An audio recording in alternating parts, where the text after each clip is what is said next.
today we're going to have a look at coercive control, and we'll start by defining what coercive control actually is, and we'll identify signs of coercive control, and we'll then look at some examples of what coercion looks like in relationships, providing a deeper understanding for both victims and helpers or responders to be able to identify that coercion is actually what is happening in the relationship. And finally, we'll wrap up our time with encouragement and Q&A to help you know that you are not alone and remind you that there is a way out or a way through. We care about you and we want to instill hope in you for a beautiful future because we all deserve that.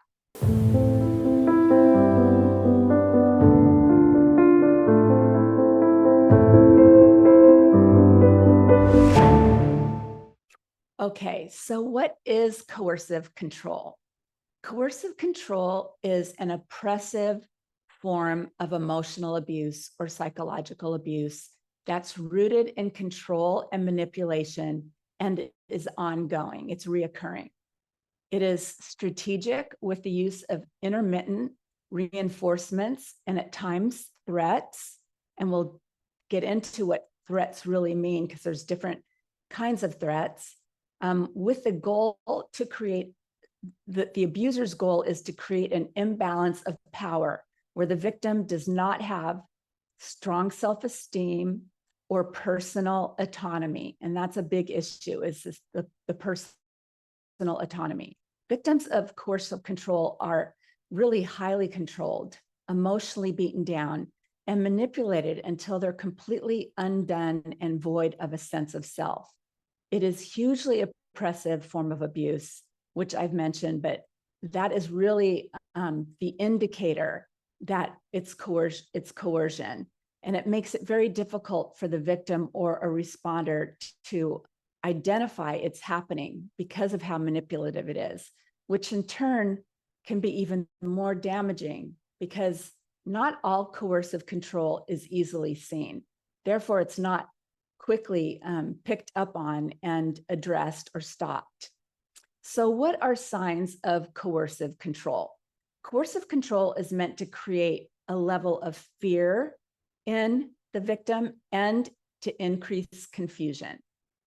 We talk a lot about covert emotional abuse at the Men Project, but coercive control is different. It's intended to punish, exhaust, exploit, and dominate, all in an effort to break down the core of the person on the receiving end.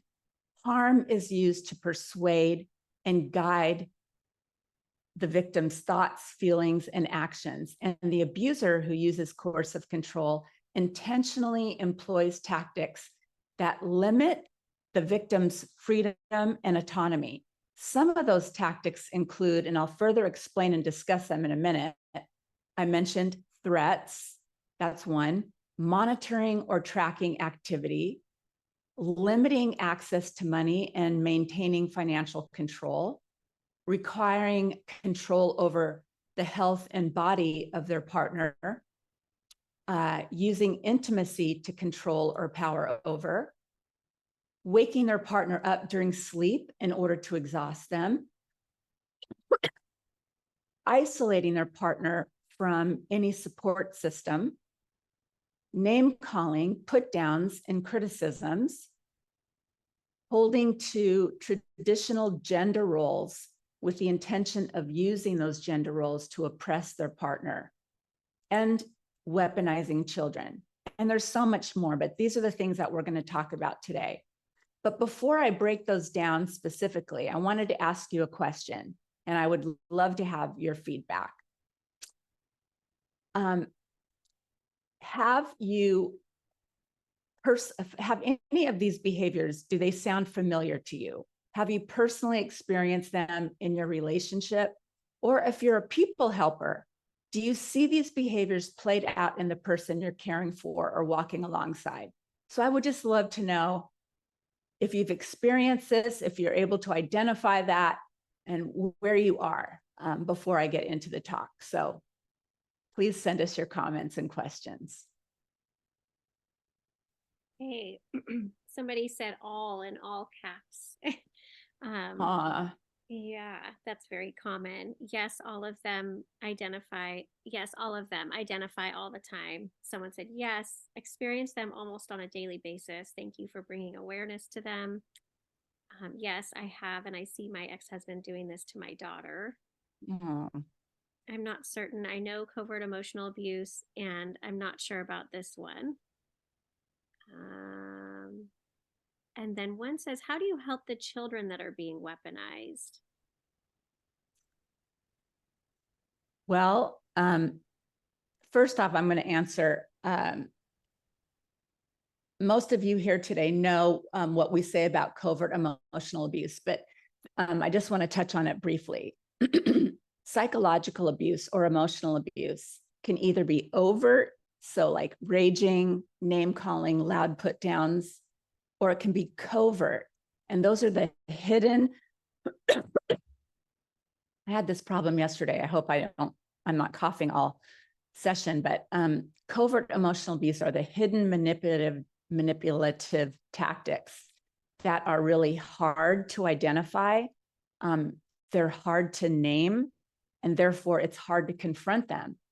So it leaves victims feeling very confused, and it shows up in a lack of empathy. It shows up in your partner's defensiveness when you raise a reasonable complaint or concern, or you share how you were hurt about something they said or did.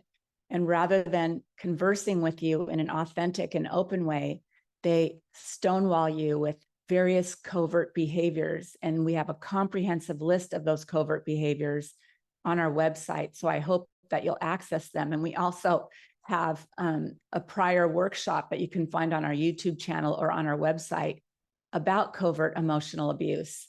It's things like blame shifting, denial, lying, countering, where they do the opposite of what you've requested. They might say, oh yes, okay, I'll do that moving forward. And then they just do the opposite. It's abusive forgetting, where they say, I forgot, or minimization, where they minimize your feelings, tell you you're too sensitive, or other methods to devalue your perspective. And they're not really able to take in your perspective. And so they, in any given conversation, you feel like you're in a maze of confusion because of all these roadblocks that they're putting up for you, using these different covert emotionally abusive behaviors, sometimes a barrage of them in one conversation where you just raised one point that you would like addressed.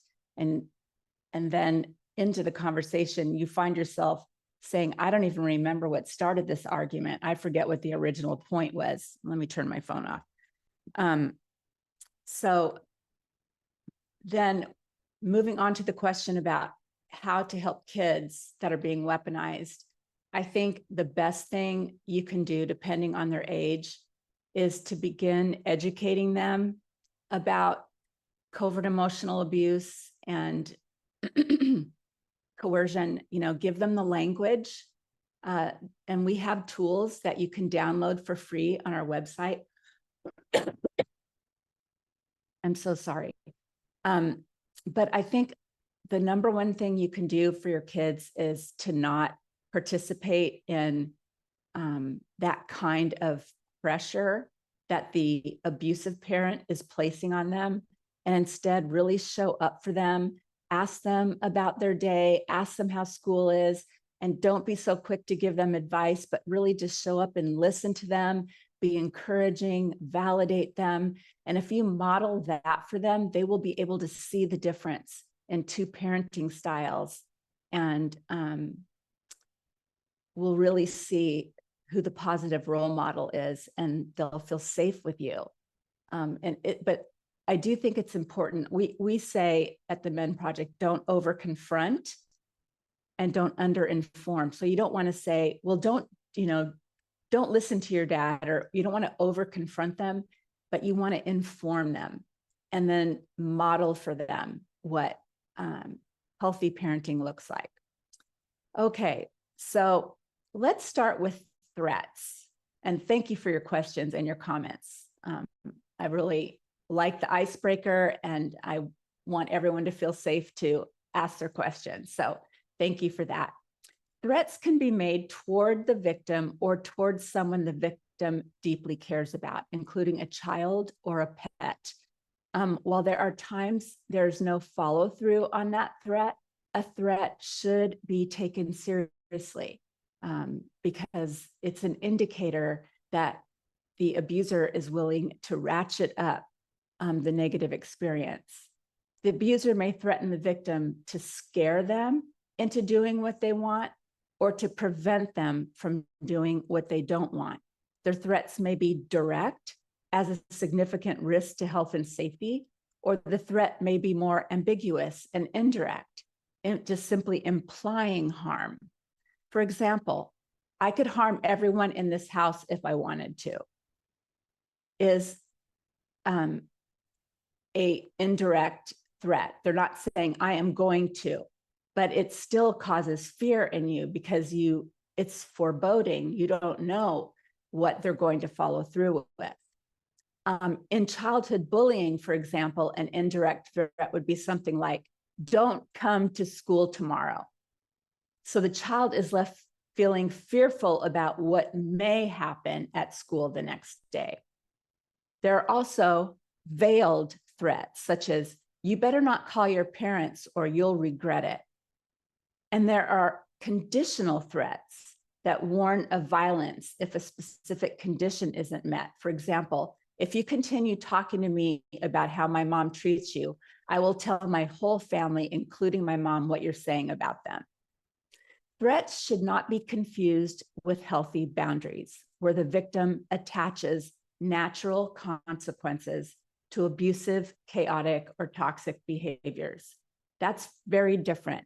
That's when a boundary is not what you are telling the other person what to do, but you're saying, if you continue this behavior, this is what I will do. I will separate, I will move into a different room, I will disengage from the conversation and not talk to you until you can be reasonable. It's basically telling the other person what you will do. And it's not a threat to harm them. It's not an attempt to control them. It's an attempt to have civility and healthy behaviors in the household. Okay. The abuser may threaten to damage physical property, and they may threaten bodily harm, such as, stop doing that or I will strangle you, or say that again and I will punch you, or even threaten death. Again, this should be taken very seriously. And I encourage you to record conversations like that, to document them in a journal if you can't record them, and start creating a paper trail and consider seeking the help from law enforcement. I don't want you to be afraid of including law enforcement in your situation, because threats should be taken seriously. And what so often happens in these cases is that they'll do something to really scare you, and then you push them away and they call the police and you get arrested because you put your hands on them. So it is important that you get law enforcement on your side first. So that's just something to put in the back of your mind and think about. Okay, so a healthy relationship will be void of threats. Both partners will feel safe as they are for who they are. They don't have to conform. And I'm not talking about healthy boundaries. Again, that's a caveat too. That's an exclusion. Okay, another tactic is monitoring or tracking activity. This can look like excessive texting to monitor one's whereabouts and activities, or reading all text and email communications on a regular basis. The victim may not even be allowed to have their own phone, And the abuser may also check all the computer activity and require passwords to be shared. This is not healthy. This is intrusive. This is meant to monitor you, and we should all be allowed to have autonomy in our relationships. Unless there has been betrayal, where there's been infidelity, and to gain the person's trust back, they want to see your communications for a time until trust has been earned. Or I'd say I was thinking infidelity, or, oh shoot, I lost my, I'll come back to it, I'll remember. But there's some justification. Oh, I was going to say, and pornography use. If somebody is misusing pornography, and to be accountable, they're allowing transparency on their computer, that's an entirely different matter. Okay, monitoring can also look like if the victim wants to see a therapist, let's say, and the abuser may insist on attending the therapeutic session to restrict what the victim is allowed to say. That is a violation of your privacy. And if the therapist requests to see the victim alone, the abuser may say, well, then you're not allowed to go to any further sessions, and put a quash on their ability to seek therapeutic help. Healthy relationships allow for both people to move about freely and independently without a requirement to have their whereabouts and every move made known. There's genuine trust and genuine respect for people to have a level of independence and autonomy. The next I wanted to talk about was limiting access to money and maintaining financial control. This is a big one, and it's really common. It's another tactic that limits your ability to be free. Now, I'm not talking about when two people have an agreed upon budget and they have full access to the information to determine that budget, and then they respect that budget. That's different than when one person is in control and one person makes all the decisions for the finances. This can look like refusing to let someone work. They may frame it that they don't need to work and that their partner will care for them and pay the bills. So they make it seem like it's something nice for you, but really they just don't want you to have that independence.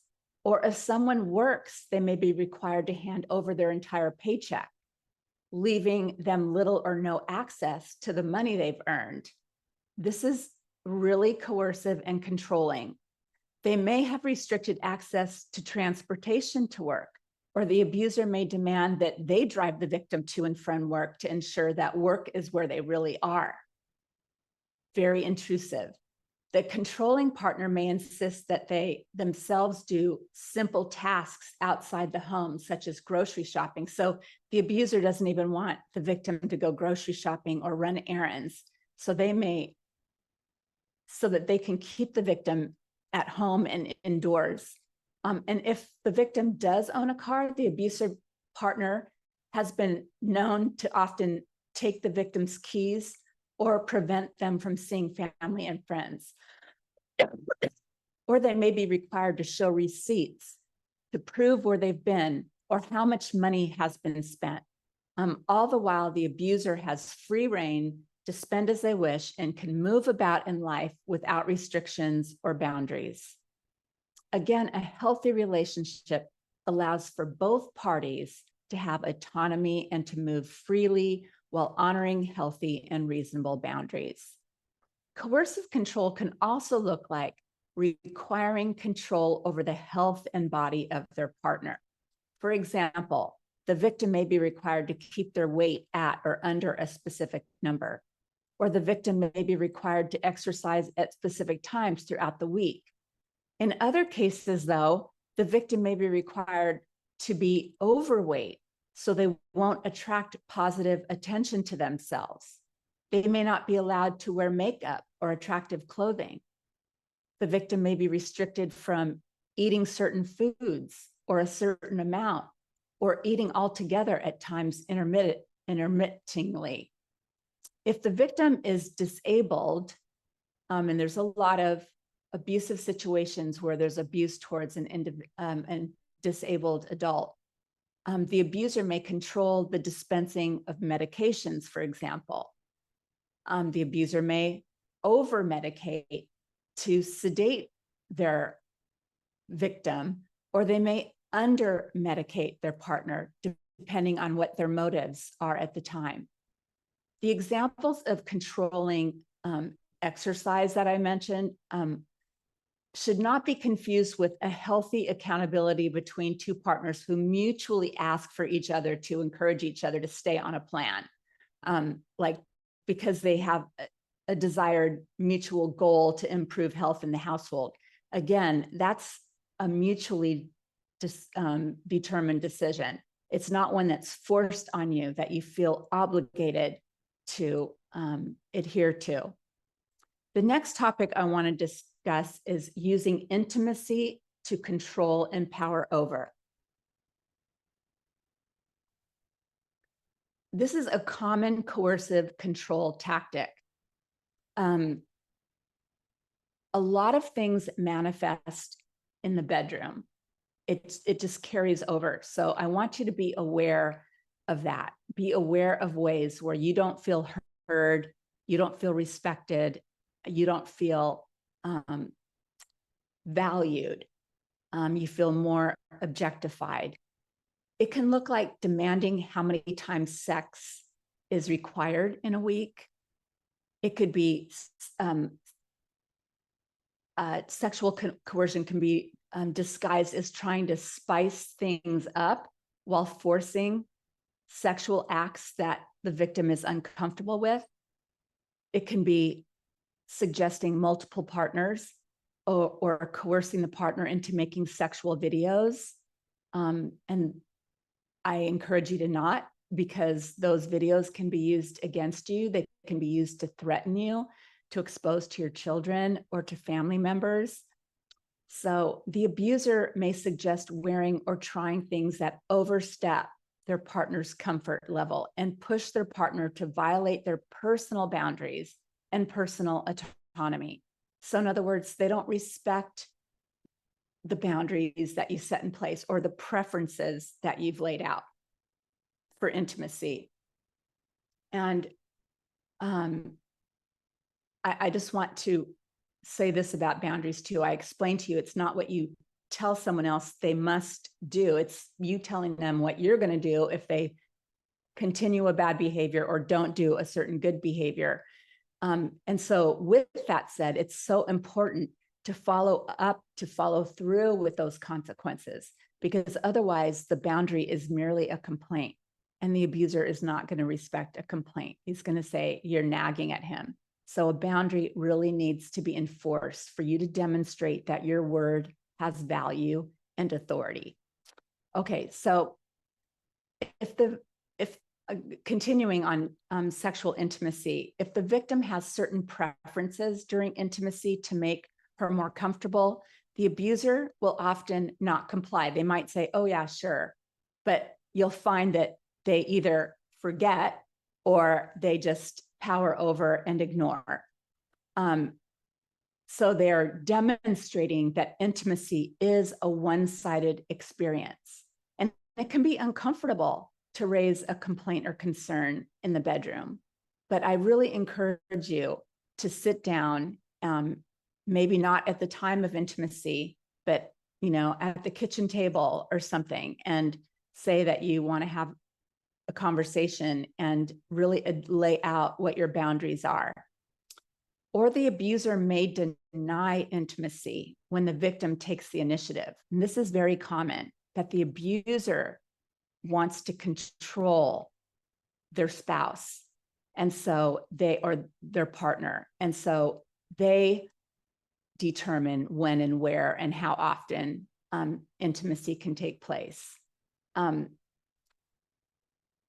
It's usually according to the abuser's needs and wants without considering yours, but there's a deeper seated problem where they just want to exercise that they are the person in control of intimacy.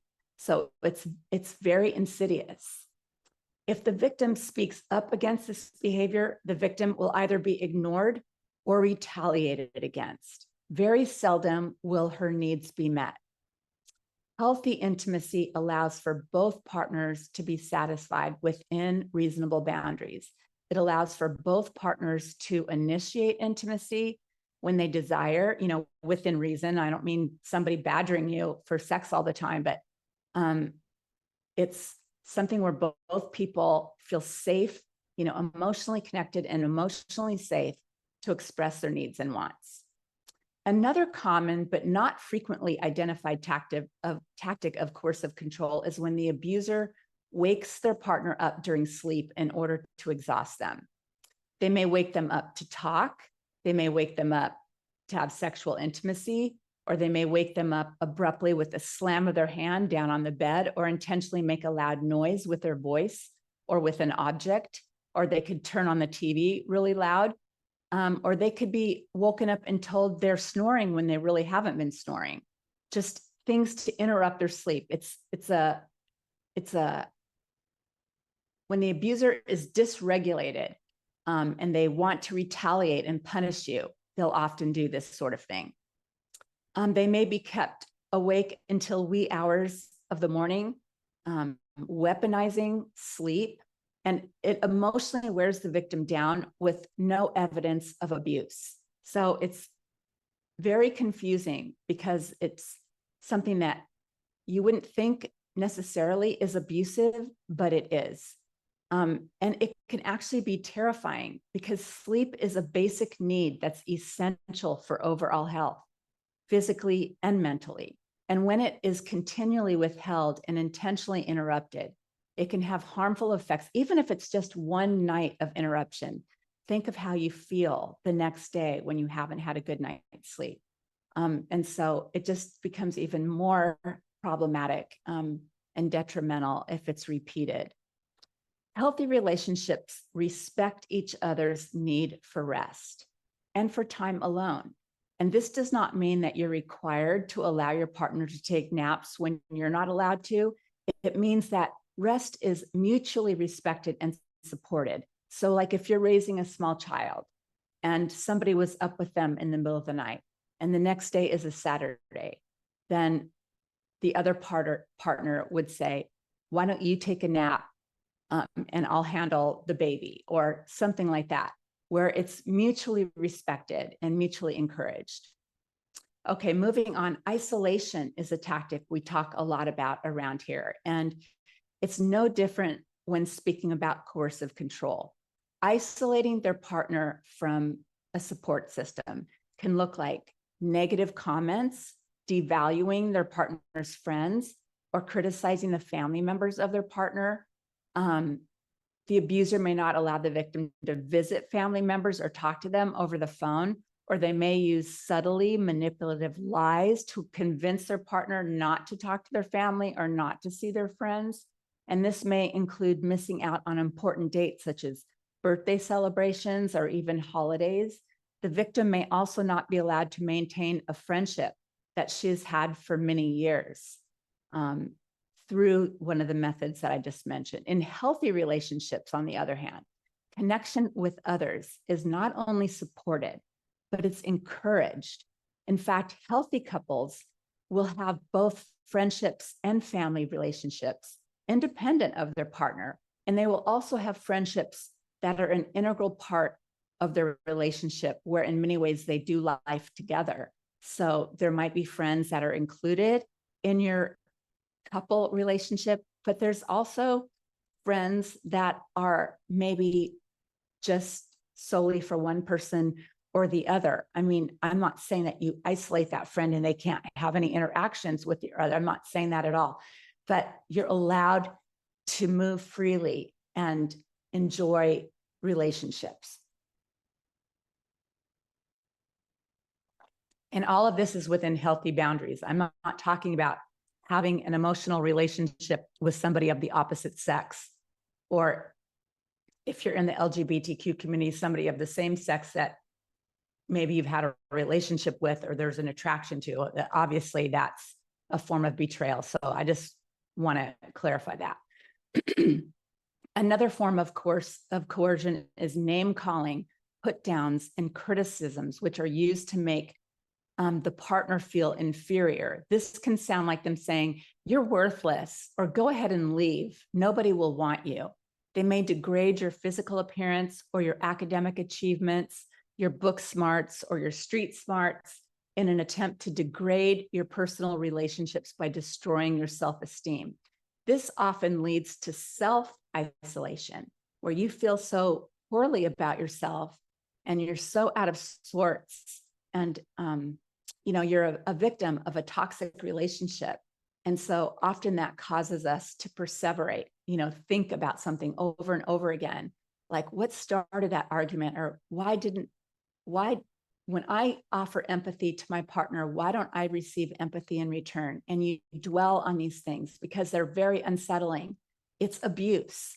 And it causes victims to be in what I like to call prolonged states of high stress and confusion, what are known as trauma states. And so to cope with that, sometimes we isolate on our own from others because we are hiding what's really going on behind closed doors. A partner who uses coercive control often holds to traditional gender roles with the intention of using them to oppress their partner. So this usually is male over female, but there are matriarchal attitudes too, where the woman dominates the man in an abusive way. But statistically speaking, it's more men that power over, and we do live in a patriarchal society. And so men are naturally gifted with more power and authority and influence. And so this is really felt. Plus, men are bigger in size. And so it's intimidating for women if their man uses the gender role as a form of intimidation. It can look like the abuser refusing to help around the house while demanding that the house be perfectly in order. That's a gender role stereotype. One victim shared with me that her husband would demand a specific dinner that night. So when he left for work in the morning, he would say, "I want lamb chops" or something. And then when he got home and the dinner was already prepared, he'd say, "Well, I've changed my mind," and would demand another dinner, and she would have to start from scratch. This is meant to, remember in the beginning, I said to cause exhaustion. It's meant to overwork and exploit and disregard the needs of their partner. A healthy relationship is characterized by both people appreciating each person's time and value. Each person is treated fairly with mutual respect and mutual honor. A final tactic I want to mention that is so often used when coercive control is present is weaponizing children and turning them against the victimized parent. So often I hear from victims that their children turned against them, that they're not in relationship with their kids because they took the side of the perpetrator. And this happens for a number of different reasons that I want to touch on two of those today. So the abusive parent, when the victim is not present, is constantly telling lies about the victim parent to the child, which causes the child over time, those drip, drip, drip little white lies that come over time are sometimes harder to overcome than a black and white lie that you can just rebut right then and there. You don't know about these little lies being told, and they're meant to undermine you, and they're effective. And so the victim, the child, becomes influenced by the fact that the victim parent has been mischaracterized over and over again. And the abusive parent influences the children to wrongly judge the victim parent. Or they'll speak in a condescending, the abuser will speak in a condescending fashion to the victim in front of the kids, which over time teaches the kids not to respect that parent as well. And subconsciously, it's not always conscious, but subconsciously, the children don't want to be on the bad side of the abusive parent. So they side with the wrong person. In court, children will even testify against the victim parent. And some experts say this because it feels safer for the kids to go against the safe parent who is more consistent and trustworthy. They're afraid to be on the wrong side of the abusive parent. And in some cases, the abuser will have the children even spy on the victim when the children are with her and then report back to the father in this case.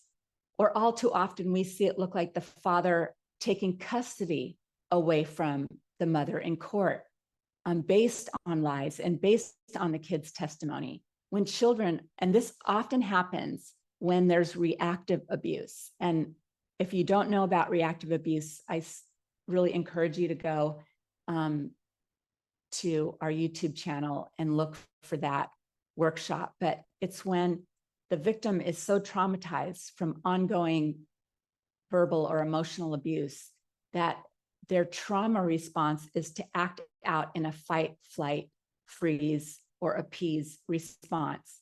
And when the victim, it's an involuntary reaction because you're in a fight or flight mode. And when fighting is the involuntary response, the children see the the abusive parent sometimes being very much in control, but condescending. And a lot of times the kids don't even pick up on the put downs. And then as the victim parent reacts because of their trauma response, the kids see the reactor as the problem, or at least equally responsible. And so it's so important to get help for your involuntary reactions so that you can regulate yourself when these tactics are being employed against you, so that you can model for your kids what healthy looks like. A healthy relationship dynamic, even when separation, I'm so sorry, you guys, even when separation or divorce has happened, is to allow children to be children and preserve the safety and innocence that they deserve, ensuring that the problems that are between the two adults in the relationship remain between the two adults and are not shared with the kids.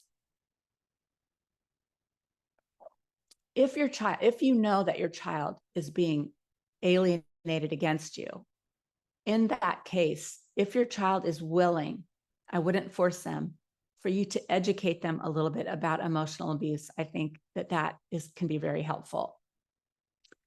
Someone who is experiencing coercive control feels confused, they feel stuck or trapped in the relationship, and it can be extremely anxiety producing and instill fear. It may feel like the need to ask for permission.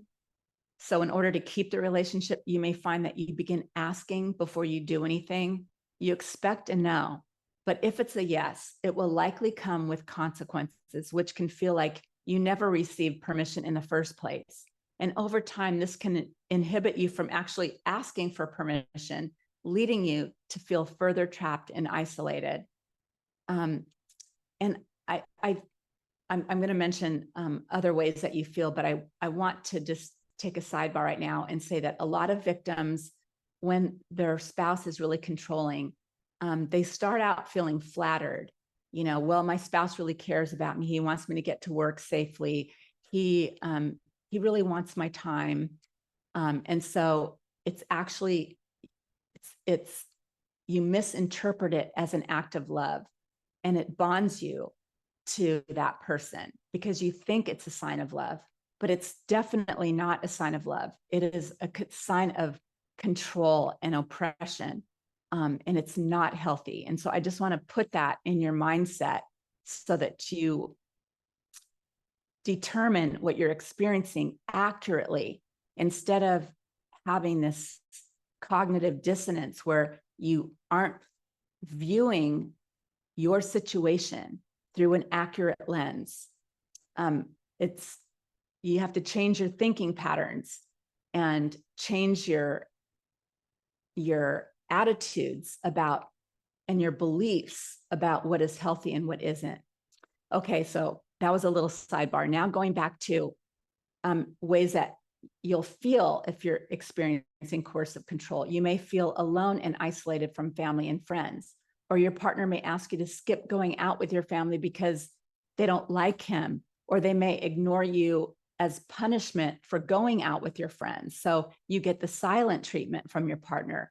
And to avoid conflict each time that you go out with family and friends, you eventually may come to accept it's easier and more peaceful to just remain isolated. And you may not even realize isolation is in fact what you're experiencing. It happens usually little by little.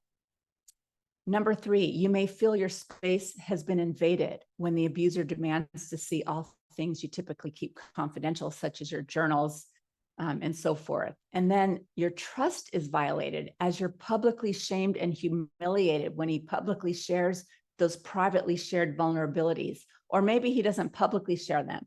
Maybe he uses them against you in a counseling session or in arguments, mocking your vulnerabilities. That is a sign of abuse. Number 4, you may feel as though you have no control over finances, or if you do, you don't have equal say or equal access. Maybe you just don't understand finances because they haven't shared with you. But I really encourage you to, on a confidential basis, make copies of all documents, all of your bank accounts, passcodes, etc., so that in the situation where you leave, store those documents in a safe deposit box or with a trusted friend or family member, and just keep them outside of the house so that you have access to them when you need them. Number 5, as mentioned previously, if your every move is being monitored, you may feel uneasy and on edge. You may not realize that you're being monitored, but you just have a sense that he knows too much about you. Or if you do know that you're being monitored, you may fear that your abuser is finding out that you know that you're being monitored and tracking you. For example, if you found a tracking device or a tape recorder in your car, you know this now, but maybe you don't want to share that with the abuser for fear of your safety or whatever. And then you fear being found out because of the reaction that you might be met with. Number 6, another thing you may feel is that your efforts for a healthy relationship by setting and implementing good boundaries are not respected.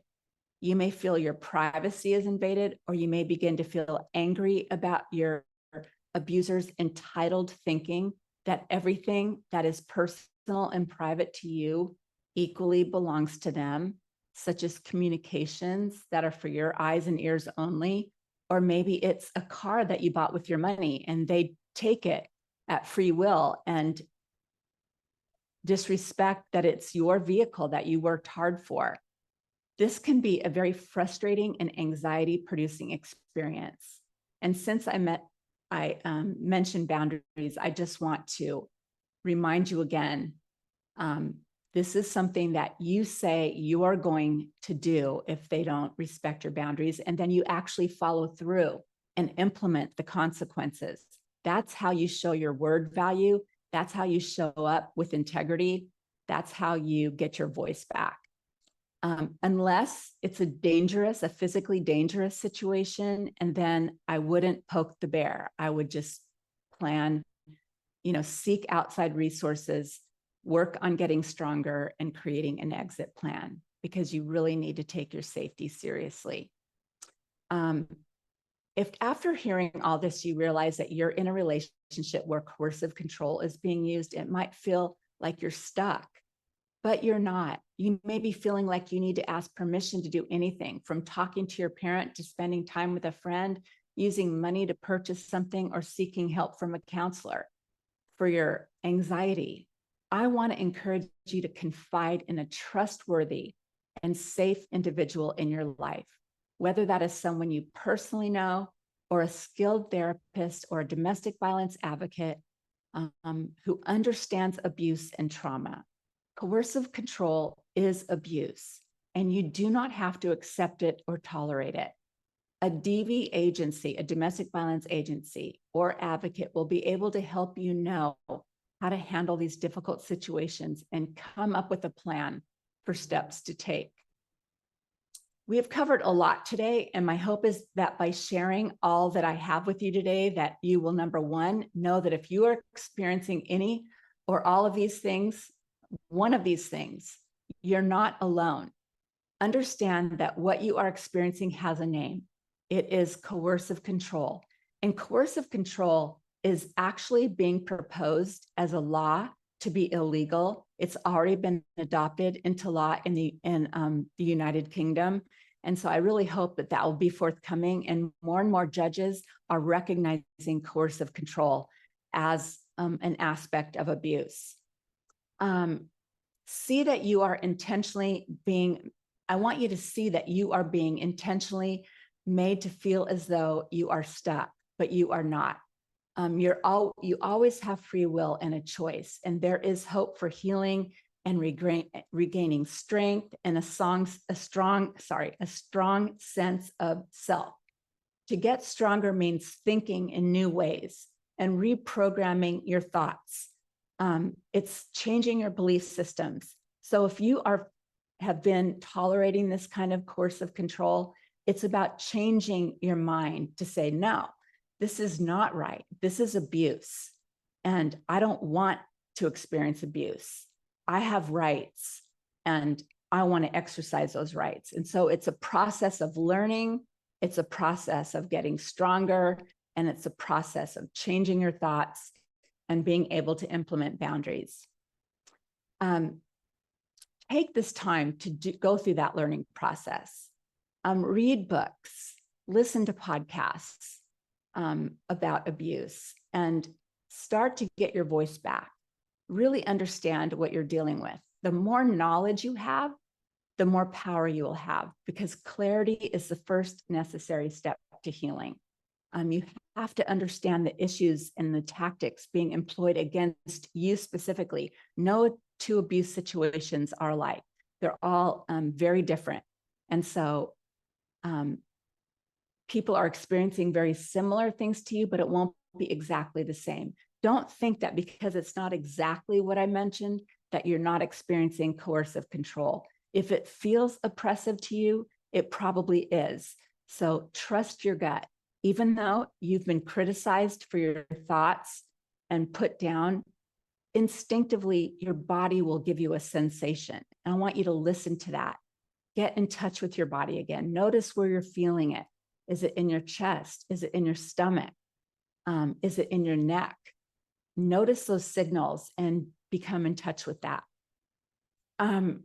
Choosing to leave a relationship where coercive control is present can feel really scary because there may have been different forms of threats lobbed against you, or you may have that foreboding feeling where you don't really know how your abuser is going to retaliate against you. Just know that there are thousands and thousands and thousands of victims that have had to walk through what you've had to walk through to leave. And while it might be chaotic for a time, there is hope for the future. You will find your life again. You will be able to navigate through it. And I just want you to know that we're here to walk alongside you if you need us. And we also have so many resources that we can refer you to. If you're a responder who's walking along someone who's experiencing coercion or coercive control in their relationship, first, I want to thank you for being there for them. It's such a gift that you're giving them to be a confidant, to be a people helper, whatever role you're playing. Thank you for your invested interest in becoming a safe responder for the person in your care by coming to this workshop. And I hope that you're feeling more equipped to be able to identify coercive control, where abuse is present.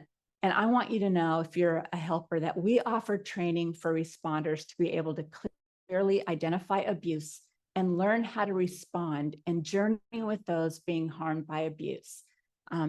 It's a 4-week curriculum. We offer continuing education units through the American Psychological Association. And so I really encourage you to reach out to our team. You can email us at info@themendproject.com, and we can connect you with that training program. It's 9.5 units. If you're not a licensed professional, you can still take the class, and we have several courses that you can take. And so I hope that you'll reach out to us. That closes our time together today. Thank you all for being here. I'm going to stay on to answer your questions and listen to your comments. Thank you. Hey, Annette. We have a number of people here who are making a lot of comments and questions about children. And so I just want to quickly read those to you and then ask you one of the questions. Well, there's a couple of questions that were asked. So I'm just going to let you know a little bit of what's being said. Someone said, Okay. I am recently divorced and my adult children were turned against me more than 25 years ago, and they still don't see me as a safe person or want much to do with me. Another I'm so sorry. Yeah, it's a lot here, and I want everyone to know because some people share it publicly, but some come privately, and I just want everybody to know this is just all too common, is what I'm seeing here in the chat too. Another person saying he's still triangulating with our adult children. And then another one shared. Sorry, give me 1 second. I want to make sure I don't miss this.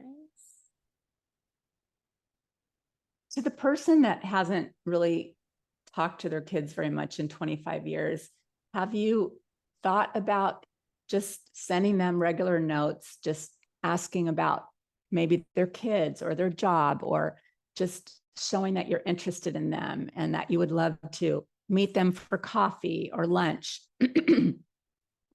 I just encourage you to be consistent, show up well for them. Don't talk about your past, maybe, if they don't want to, and just show that you're so interested in them, and that you love them.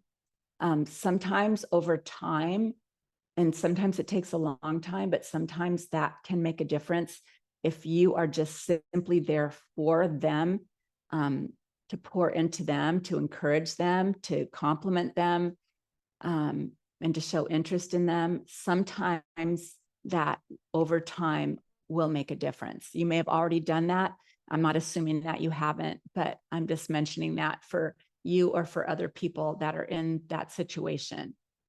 It tends to work best when you just really decide in your mind that you're not going to be instructing your child. You're not going to be talking down to them. You're going to be a really good listener. You're going to affirm them, encourage them, in a soft, non-judgmental way. That's really good. There's a lot, there's a number of people who have had, strained relationships with children for a number of years. And then someone who shared it's just been a couple of years after they already were adults that they learned about their husband or ex-husband brainwashing the children. And then there's a couple of I'm so sorry. Yeah, So hard. there's a lot here. There's a couple of questions, and so I want to make sure that I get to them. Let me go back. Okay. The first question is, at what age is it appropriate to educate our children about emotional abuse? I taught a class to sixth graders once, and they all totally understood what I was talking about. I was shocked. I gave them our terms and definitions, for example, that list out all those covert emotionally abusive behaviors. The good thing about the terms is that they do have a definition that describes what it is.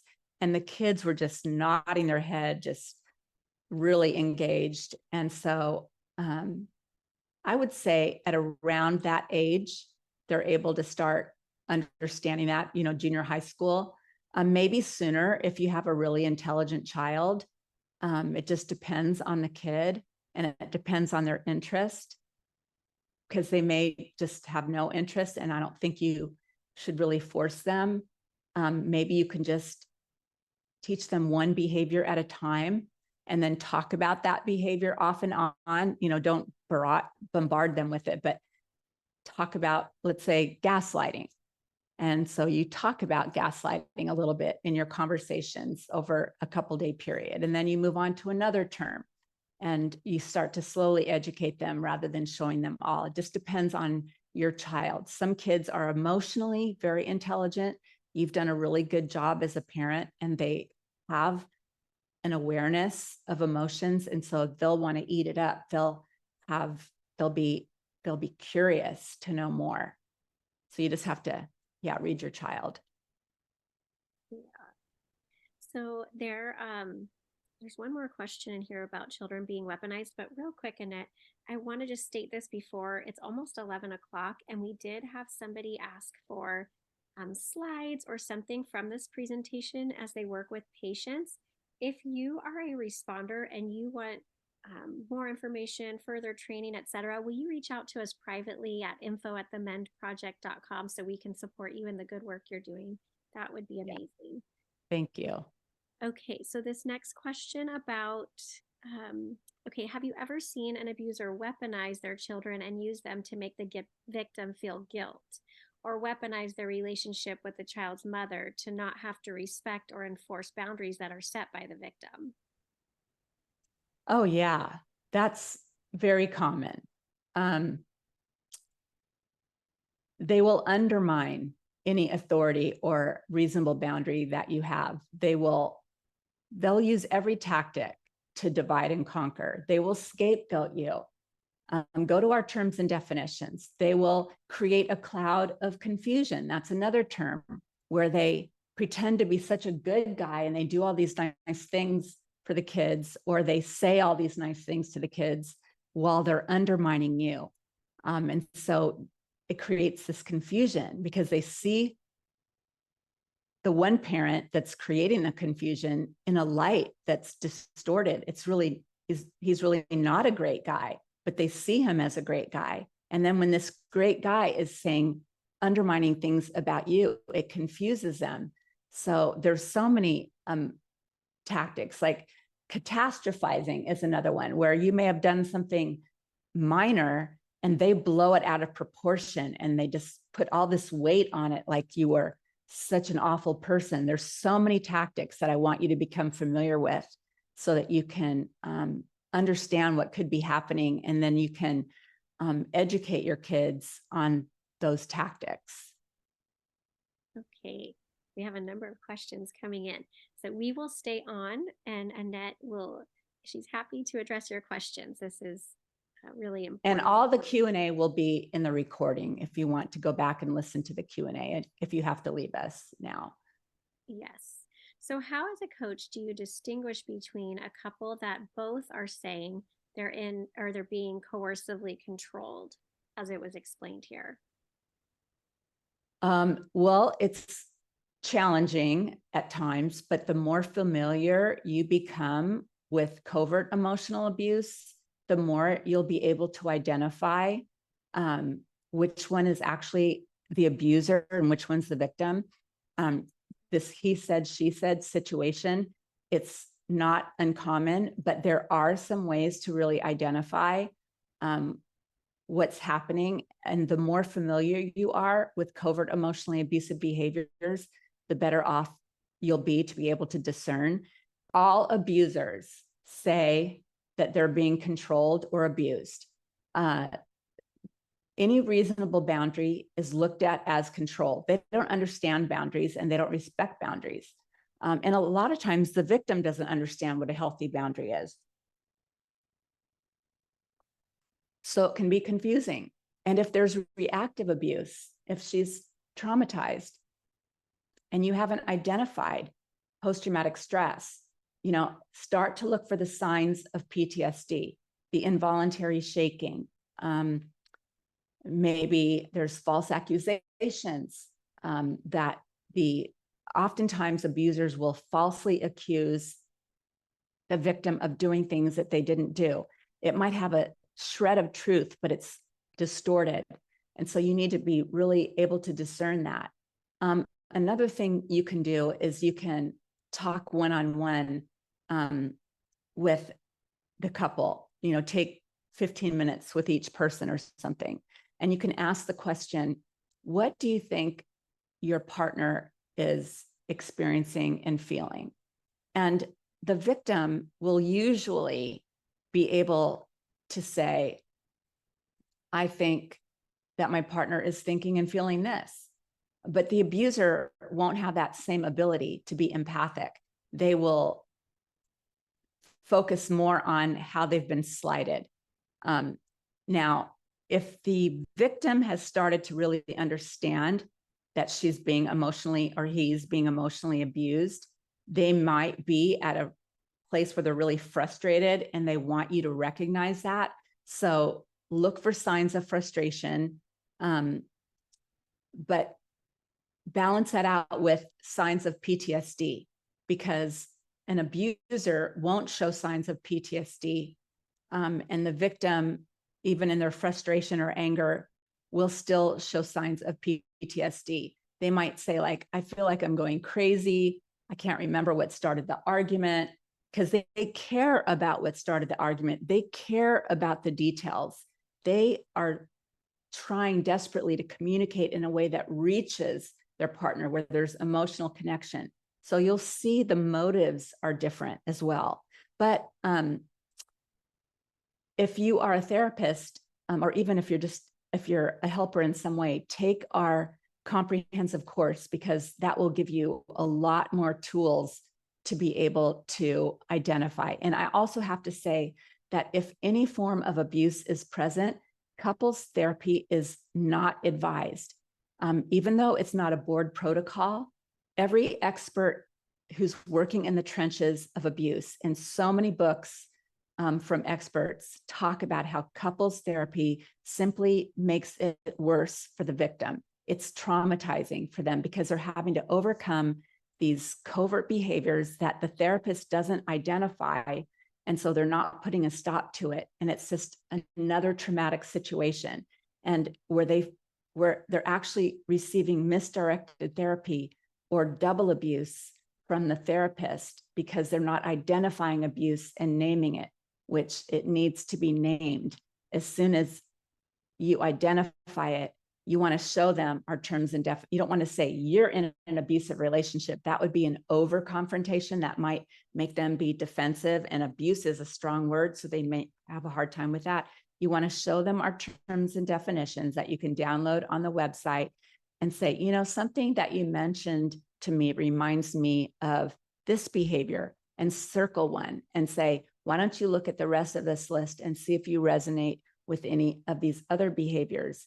And usually the victim will look at that list, maybe not in that very moment, but I've experienced many times in that moment, and a light bulb goes on, and they're just so relieved. Finally, somebody can put words to what I've been going through, and I just didn't know how to explain it. So there's several ways that you can determine that, but we go into it more in our comprehensive course. Really good, really helpful. We have another question here. Well, we actually have so many questions, and I want to make sure if I miss any, please email us. These are all great questions. Okay, what do you do if your husband is talking about a second marriage if I don't cook properly or clean the house or listen to him? What should be done? I would set a boundary. I would say, if you don't stop threatening me with, are you saying he's threatening you with a second marriage? Like you're not behaving well enough in the first marriage? If I'm understanding you correctly, I would say, I'm not going to tolerate that anymore. If you say that to me again, I'm just simply not going to cook you dinner. I'll cook it for myself, and follow through on that boundary. He's bullying you and threatening you and threatening to cast you out of his life. I mean, that is a huge assertion against you, to undermine the relationship. So I would ask yourself, is this really what I want? Is this really healthy for me? Is this a safe environment for me? Is this emotionally comforting and safe? Do I feel like it's a warm blanket, or do I feel like it's a cold bucket of ice cubes? And really start looking at things more accurately, and educating yourself. but I would absolutely set a boundary and not tolerate that. And let him fight your boundary and see what if you're willing, be willing to see what choices he makes. I mean, sometimes we need to let that happen and stand back and watch it. Otherwise, you're over functioning to hold the marriage together. You're doing all the work and he's not doing any of the work. You know, he might go to work every day, but the relationship, the emotional aspects of the relationship are all on your shoulders. That is not healthy. That's not good for you. That's oppressive and it creates anxiety and fear. And that spikes your stress hormones. So they're constantly on alert, which compromises your immune system. I mean, people that are in long-term emotionally abusive relationships end up with all kinds of physical illnesses. And I just want to encourage you to take really good care of yourself and start to identify these things and set some limits on them. Really good, Annette. Thank you for answering Yeah. that out. Do you have any resources for coercive control being used against me by my former attorney who dropped my case during trial and is now suing me for $100,000? Oh my goodness. I'm so sorry to hear that. I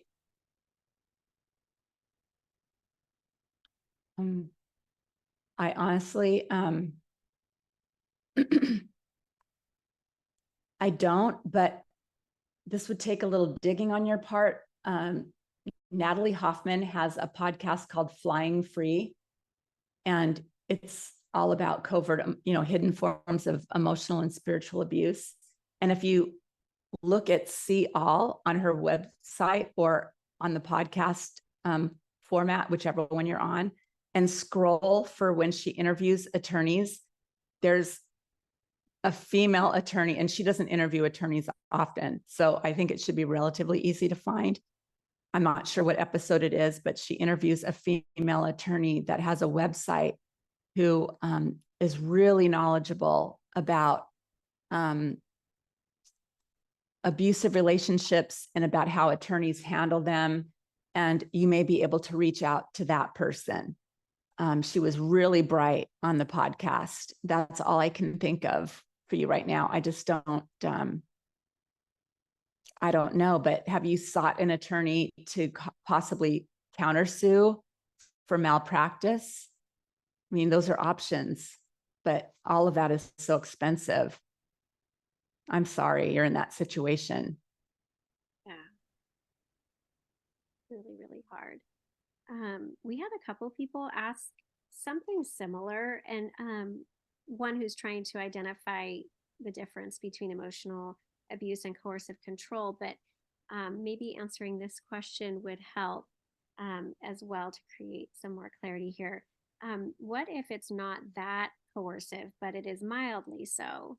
How do you distinguish when it becomes, abuse? I mean, even mild coercive control can create anxiety. But I don't want to sound like a broken record. I would go to our terms and definitions and really study them. They're short. It's not a long process. And circle the ones that apply to you. Every abusive relationship, well, let me say it this way, the common thread in every abusive relationship, whether it's child molestation, workplace sabotage, domestic violence, psychological abuse, whatever, covert emotional abuse is at the core. So a way to determine if your coercive control is abusive or not is to look at the terms and definitions and to see if covert emotional abuse is playing out in your relationship. Because if it is, then it is abusive, especially if there's more than one behavior being played out against you. So that's what I would recommend. Otherwise, you can email me and be more specific about what you're experiencing, and we can dialogue that way. You can email me at annette@themenproject.com. Annette, we have someone asking about assessments that can be used to determine coercive control, and a specific question about, are you familiar with and what do you think about the PARQ assessment for children? I'm sorry, I don't know about that. Tell me about that. Email me. I would love to know more. I'm sorry, I don't. And I don't know a resource about coercive control. I have not ever, maybe I should have researched that before talking about that on this topic today. But I'm just personally not aware of any at this time, but I'll definitely look into that. Yes. Somebody also asked, when you were speaking earlier, is DARVO the most common tactic of a covert abuser? It's very common. So for those that don't know, it's DARVO is defend. So it's an acronym: defend, attack, and reverse victim with offender. So the offender plays the victim. So they're defensive, then they attack you. You raise a reasonable complaint or concern, they go defensive, then they attack you. And they may say something like, well, I feel attacked. You're attacking me, even though you just raised a reasonable complaint or concern. They actually turn around and attack you by criticizing you and telling you you're attacking them. And then they play the victim, even though they're the offender. They're the offender because they're defensive and they're not willing to openly and authentically talk about the point that you raised.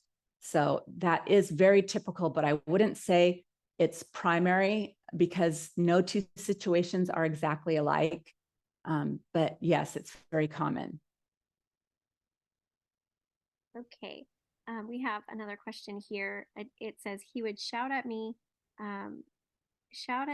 such things as talking at the same time as him. I don't even know if I did, as he would explode and I would feel confused. Sometimes he would stop talking to me for days. Eventually, I retaliated after he told me to get out of the house. He then had me arrested. Is this covert abuse? Definitely. And overt, because shouting is overt. I don't know what you did to get arrested or how he twisted facts to become arrested, but it's very common that the victim has a myriad of reasons to have the perpetrator arrested. And when somebody is yelling and screaming, or they punch a hole in the wall or whatever, call the police and report it so that a record is being established that you are the victim and that the other person is the perpetrator, because they will not hesitate for a minute to call the police on you when they feel that they can, especially if they're in a mode of retaliation. And if your spouse gives you the silent treatment, they're very retaliatory. The silent treatment in that case is to punish you. It's not to say, honey, I'm feeling dysregulated by what you're talking about, and I want to be able to talk to you about this in a healthy way. So give me 30 minutes to go collect my thoughts and to regulate myself, and then I'll come back and we can have this conversation. Or even if it's a big discussion, let me just take a day to think about it. As long as you communicate that you're taking some time to think about it, and then follow through and come back and talk about it, I wouldn't classify that as the silent treatment. The silent treatment is when it's punishment, there's no communication, and you're just being stonewalled. And it's very retaliatory. Really good. We had a number of people share in the chat about their husband either saying they didn't need to work, or working for their husbands, but they didn't get pay because their pay was room and board, and different things, but along Oh boy. yeah, No. multiple people said this. So I'm going to read one of these to you.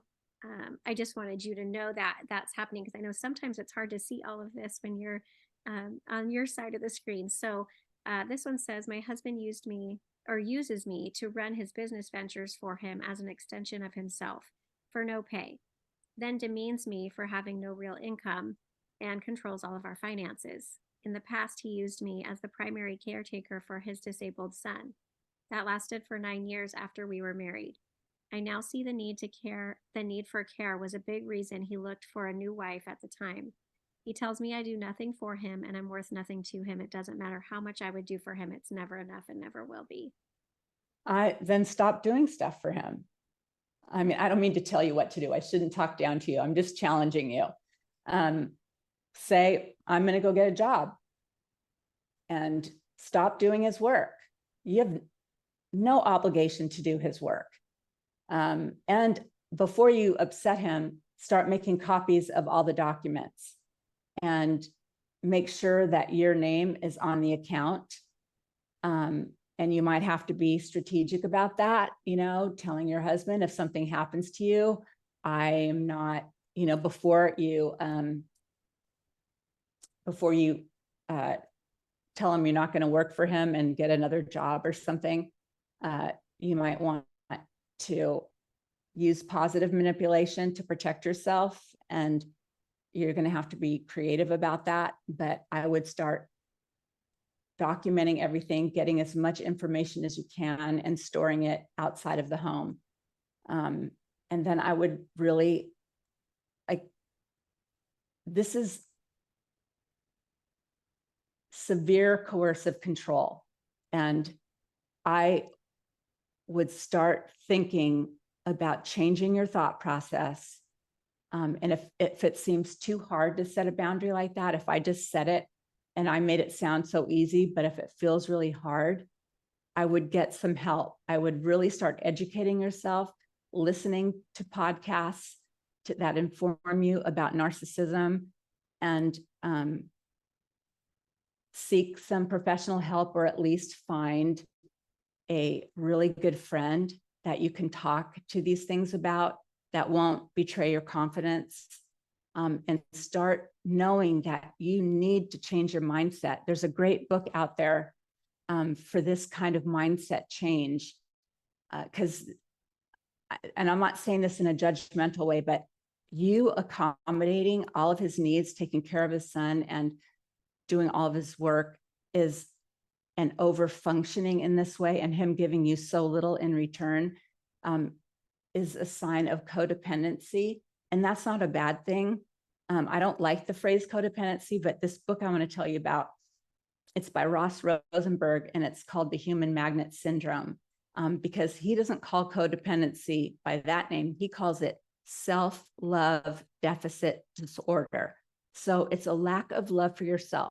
So you show up in a relationship differently than somebody who really loves themselves would show up in a relationship. You may love yourself, but you may think you're not worthy. You may think, maybe I'm unlovable, or maybe I don't know how to communicate effectively, or some other way that you degrade yourself, that you just don't think you're worthy of better treatment. And a healthy person will feel absolutely intolerable. They will not tolerate coercive control. They wouldn't for a minute. And so I want you to start changing your mind, knowing that you need to change your mindset. You need to change your beliefs about yourself. And this self-love deficit disorder book called The Human Magnet Syndrome really talks about how these beliefs about yourself formulated in childhood and what you need to do to change that.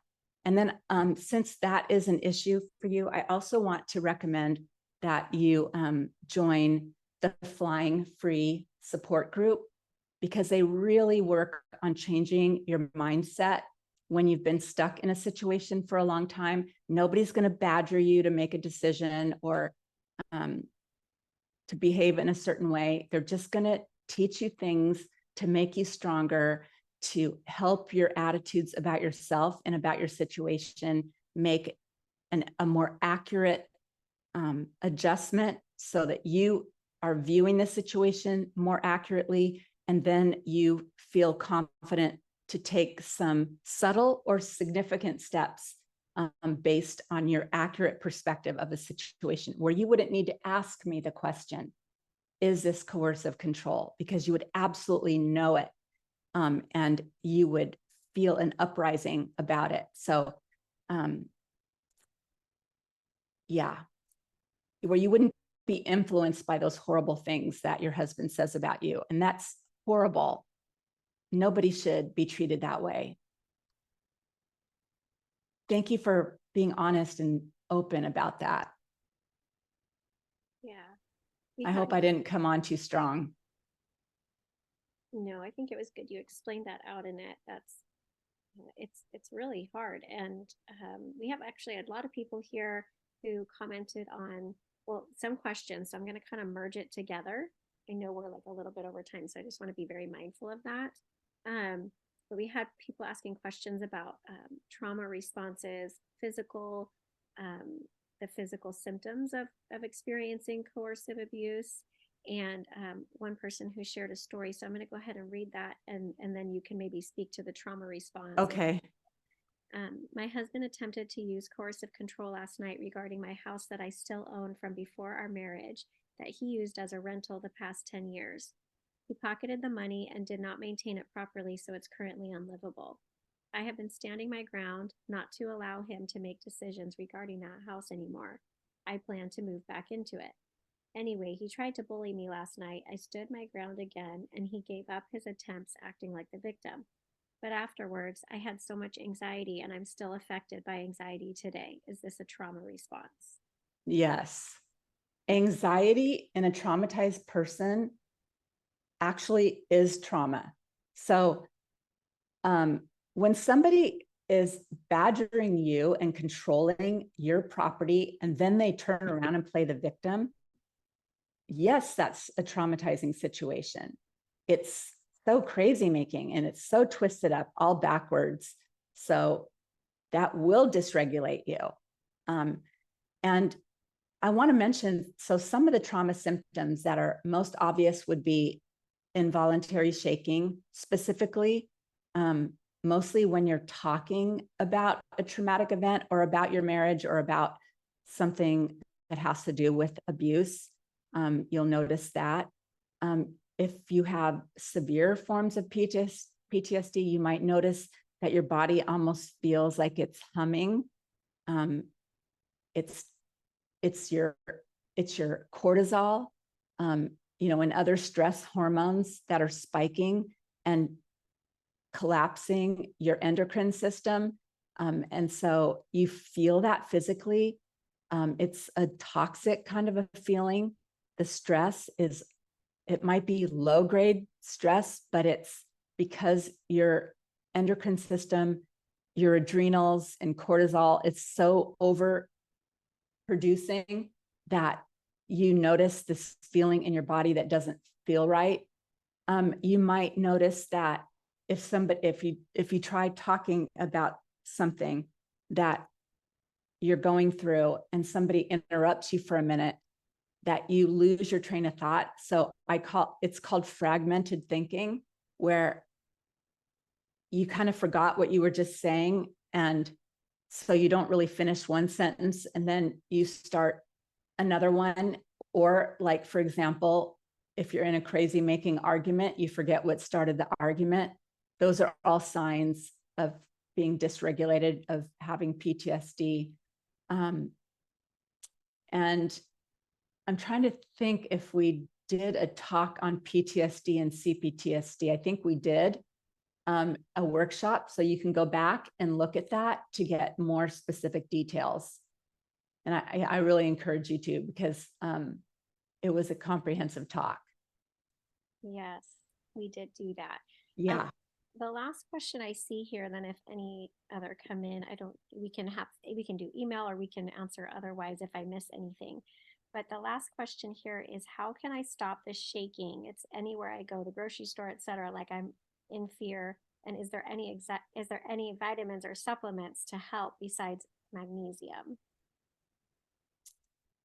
Okay, first off, I'm so sorry that you are going through that. To cure PTSD, or what you may have as complex PTSD, it usually takes multiple modalities. So one is educating yourself. 2 is having somebody that you can really connect with emotionally, who's safe, who's a good listener, who's supportive and validating.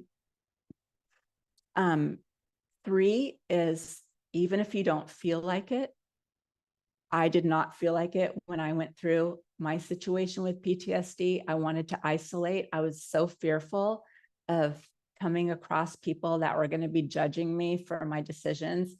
And because I had been judged and mischaracterized, and it was really traumatizing. And so I isolated. I had to make myself get out there and go for walks with a girlfriend. I basically lost a lot of friends because they didn't believe my story. But the few handful of people that I maintained friendship with, going on a walk, I've had to force myself. I didn't feel like it.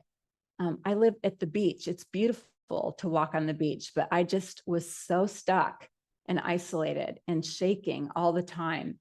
But doing things for myself, like taking a hot bath with a hot cup of tea, reading a good book, not a self-help book, but something that allows you to escape, going to the movies with a friend, and exercise. It's so important to put your tennis shoes on and get out there and do an activity, whether it's a dance class, an exercise class, tennis, pickleball, whatever, to actually go and be social with people that you don't have to tell your story to, but you're having, fun-loving conversations.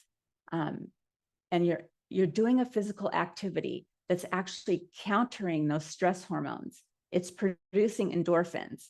And honestly, if you can do that and stick with it for a couple of weeks, you will notice the feeling. You might have social anxiety at first going out, but it will dissipate because you're not required to show up in a really important way. You're just required to play and have fun. So there's really no social pressure on you. And so if you can force yourself to do that, it's amazing how if you go to a same exercise class every week or twice a week, you get to know people in the class and you have these lighthearted conversations, and it's so healing. So you might even need to have a good friend be your accountability partner and say, what new thing have you tried this week? Did you go to an exercise class? You know, somebody that's going to say, come on, you wanted me to, let me come pick you up and let's go together.